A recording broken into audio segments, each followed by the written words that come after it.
दोस्तों, अन्ना हजारे आंदोलन से ही भारत में ब्लैक मनी को खत्म करने की मांग ने तेजी पकड़ी थी।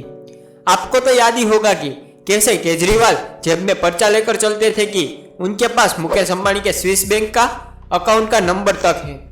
खैर, उनके पास तो स्विस बैंक के अकाउंट के डिटेल्स नहीं थे, लेकिन हाल ही में मोदी सरकार के पास इस साल स्विट्जरलैंड से कई सारी अकाउंट्स की डिटेल्स आई है और यह पहली बार नहीं हुआ, बल्कि यह साल 2019 से लेकर अब तक चौथी बार हुआ है। लेकिन इन अकाउंट डिटेल्स का क्या कर रही है सरकार? इनमें कितने नाम हैं और आखिर स्विट्जरलैंड में ही क्यों ज्यादातर अरबपति और पॉलिटिशियन अपना पैसा यहाँ सभी कहाँ छिपाते हैं? आज हम इस वीडियो में जानने की कोशिश करेंगे, तो अंत तक बने रहिए हमारे साथ। तो पहले तो सबसे बेसिक सवाल पर आते हैं, आखिरकार स्विस बैंक है क्या कि सभी लोगों को अपना काला धन यहाँ जमा करना होता है। दरअसल स्विट्जरलैंड में 18वीं शताब्दी से ही दुनिया भर के सारे लोग अपना काला धन जमा करने जाते हैं, क्योंकि यहाँ पर तब की सरकार ने यह लॉ पास करवा दिया था कि कोई भी बैंक अपनी कस्टमर की जानकारी किसी के भी साथ शेयर नहीं करेगा, और अगर किसी बैंक के कर्मचारी ने जानकारी बताई तो उसे अपराध माना जाएगा और उस कर्मचारी को 5 साल की कड़ी सजा भी होगी। यानी कि स्विट्जरलैंड के कानून ही कुछ ऐसे है कि वो सभी कस्टमर्स की डिटेल्स को अच्छी तरह से प्राइवेसी में रखते हैं। अगर किसी दूसरे देश के गवर्नमेंट को बैंक की डिटेल्स चाहिए होती है तो उस देश की गवर्नमेंट को स्विस बैंक से परमिशन लेनी होगी। उतना ही नहीं दोस्तों, बैंक परमिशन मिलने के बाद उस अकाउंट होल्डर की भी परमिशन लेनी होगी, और अगर उस अकाउंट होल्डर पर कोई क्रिमिनल चार्जेस नहीं है तो स्विस बैंक किसी भी संजोगों में डिटेल्स लीक नहीं करेगा। स्विस बैंक में अकाउंट खोलने का प्रोसेस भी बहुत सिंपल है दोस्तों। आपको सिर्फ पासपोर्ट जैसे बेसिक डॉक्यूमेंट्स और मिनिमम एक बैलेंस मेंटेन करने पर यहाँ पर आपको एक नया अकाउंट खुल जाएगा। एक सर्वे के मुताबिक स्विस बैंक में 7.9 ट्रिलियन डॉलर जितना पैसा जमा है, जिसमें से 50% पैसा और देशों से आया पैसा है। स्विस बैंक आज अकेला वहाँ के जीडीपी में 10% तक का कंट्रीब्यूशन करता है, और वहाँ की 10% जॉब भी यहाँ बैंकिंग सेक्टर में प्रोवाइड की जाती है। अब आते हैं हमारे भारत देश पर। जैसे कि हमने कहा, स्विस बैंक से जानकारी निकालना लगभग नामुमकिन है, तो फिर आखिरकार भारत सरकार के पास यह जानकारी कैसे आई?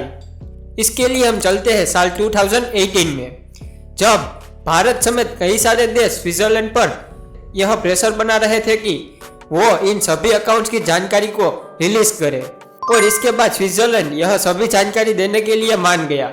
लेकिन स्विस बैंक ने इसके लिए कुछ शर्तें रखी थी, जिसमें पहली गाइडलाइन यह थी कि स्विस बैंक यह जानकारी किसी भी गवर्नमेंट को दे भी देती है तो इस जानकारी का इस्तेमाल टैक्स की चकासणी में किया जाना होगा।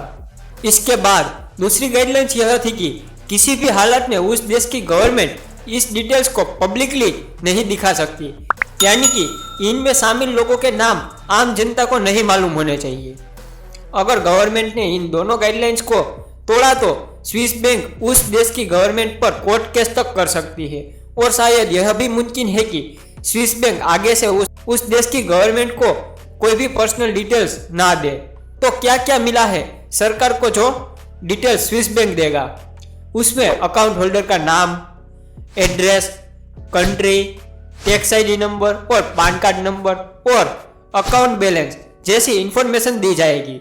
भारत सहित 101 देशों को इस सिस्टम से जोड़ा गया है, और इन सभी 101 देशों के 34 लाख लोगों के अकाउंट स्विस बैंक में हैं, और इतने सारे लोगों की पर्सनल डिटेल्स देना एक साथ मुमकिन नहीं है। सोचिए किस तरह भारत के लोगों ने दुनिया भर में झंडे गाड़े हैं कि उनकी करतूतों का एक बार में हिसाब भी नहीं किया जा सकता। अब अगला सवाल यह आता है कि सरकार इन सारी इंफॉर्मेशन का क्या कर रही है? स्विस बैंक की गाइडलाइंस के मुताबिक यह जानकारी भारत के central board of direct taxes के साथ ही शेयर की जाएगी। यह एक कमेटी होती है जो पूरी डिटेल्स पर रिसर्च करके एक लिस्ट बनाती है, और उन लिस्ट में शामिल लोगों पर कानूनी कार्यवाही होगी, और क्या उन्हें जेल होगी या फिर वो बिजनेसमैन है इसलिए उस पर फाइन दर्ज करके छोड़ दिया जाएगा। अपनी राय हमें कमेंट बॉक्स में जरूर बताना। और दोस्तों, अगर आपको वीडियो अच्छी लगी हो तो वीडियो को लाइक करके अपने दोस्तों को जरूर शेयर करना। और अगर आप इंडिया इन्फो चैनल पर नए हो तो चैनल को सब्सक्राइब करके बेल आइकन जरूर क्लिक करना। मिलते हैं अगले वीडियो में कुछ मजेदार टॉपिक के साथ। तब तक के लिए जय हिंद, जय भारत।